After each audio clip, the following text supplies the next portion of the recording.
പ്രതികൂലങ്ങൾ നമ്മുടെ ജീവിതത്തിലേക്ക് കടന്നു വന്നു.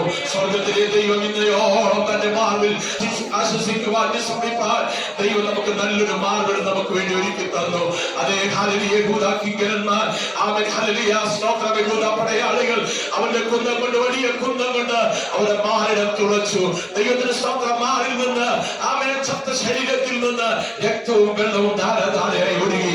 ആമേൻ. പിതാവേ, മാതാവേ, അതേ കുഞ്ഞെ, നമ്മുടെ ഹല്ലേലൂയ പാവങ്ങൾ വീണ്ടെടുക്കുവാൻ, നമ്മുടെ പാവങ്ങൾ നമ്മെ മോചിക്കുവാൻ നമ്മുടെ കർത്താവ് നമുക്ക് വേണ്ടി കാൽവരി യാഗമായി തീർന്നെങ്കിൽ ഇന്ന് പകൽക്കാലമായ യേശുവിന്റെ രക്തത്താൽ നമുക്ക് ലഭിച്ച പാപമോചനം, ആ യേശുവിന്റെ രക്തത്താൽ നമുക്ക് ലഭിച്ച